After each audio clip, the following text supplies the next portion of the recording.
पूर्णिमा श्रावणी शुभा दातव्यम ब्राह्मणे धनम। श्रावण मास की पूर्णिमा का विशेष महत्व है। इस दिन रक्षाबंधन मनाया जाता है।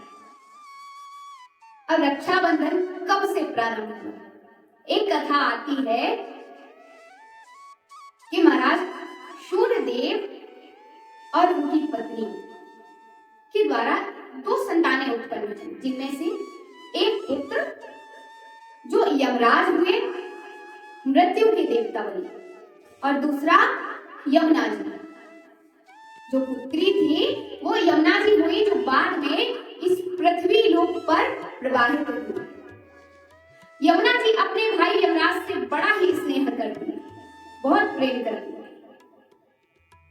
यमुना जी मन में हमेशा ऐसा भाव रखती थी, सोचती थी कि कभी यमराज जी मेरे भैया मेरे घर आएंगे तो मैं उनके लिए सुंदर सुंदर पकवान बनाकर उन्हें भोजन कराऊंगी और वो कम से कम कुछ समय हमारे साथ बैठकर कुछ समय व्यतीत करेंगे।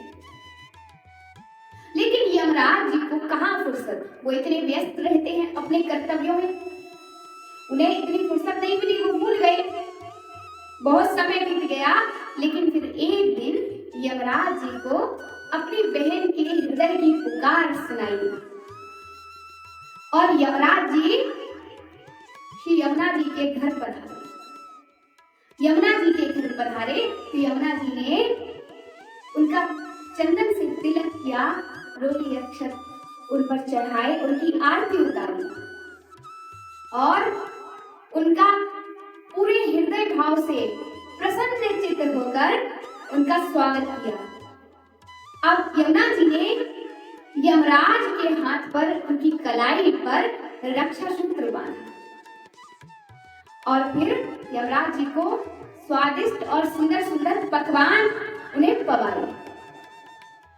यमराज जी अपनी बहन का ऐसा भाव देखकर, इतना स्नेह देखकर बड़े प्रसन्न हुए। यमराज जी अपनी बहन यमुना जी से कहते हैं कि मैं तुम्हारी इस स्वागत सत्कार और स्नेह से बड़ा ही प्रसन्न हूं। तुमने आज मुझे रक्षा सूत्र बांधा है, आज तुम मुझसे कोई भी वरदान मांगो, मैं तुमसे बड़ा ही प्रसन्न हूं। तब यमुना मैया ने कहा कि भैया मुझे आपसे कुछ नहीं चाहिए, बस एक ही चीज चाहिए, एक बात, एक वचन ही चाहिए मुझे। यदि आप देना चाहते हैं तो मुझे यही वचन दीजिए कि हर वर्ष, प्रति वर्ष श्रावण मास की पूर्णिमा को आप मेरे घर आएंगे और मैं आपको रक्षा सूत्र बांधूंगी। आप मेरे घर आकर मैं आपको सुंदर सुंदर पकवान बनाकर भोजन पवाऊंगी। यमराज जी ने कहा, बहन मैं बड़ा प्रसन्न हूँ, तुम्हें ये वरदान दिया, मैं हर वर्ष तुम्हारे घर आऊंगा श्रावण मास की पूर्णिमा को और तुम मेरी कलाई पर रक्षा सूत्र बांधना। महाराज यमराज ने ये भी वचन दिया कि इस दिन श्रावण मास की पूर्णिमा को जो भी बहन अपने भाई की कलाई पर रक्षा सूत्र बांधती है और अपने भाई के जीवन की मंगल कामना करती है, उसकी दीर्घायु की कामना करती है, उसकी कभी अकाल मृत्यु नहीं होती। और महाराज कहते हैं, बड़ी सुंदर सी दो लाइन है, कहते हैं कि यम यमी का पावन बंधन रचे प्रेम की रेख, यम यमी का पावन बंधन रचे प्रेम की रेख, रक्षाबंधन का पर्व ये बांध दे मन से ले। इस बहन भाई के जो प्रेम और स्नेह से भरे बंधन में स्वयं यमराज बन गए।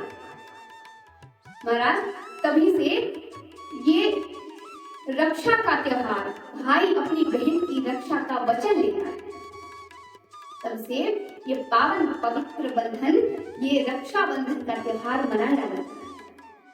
ये केवल त्योहार नहीं, ये तो एक बहन का भाई के प्रति स्नेह और एक भाई का बहन के प्रति उसकी रक्षा का वचन, इन सभी का ये बड़ा सभी लोग बड़े धूमधाम से मनाते हैं।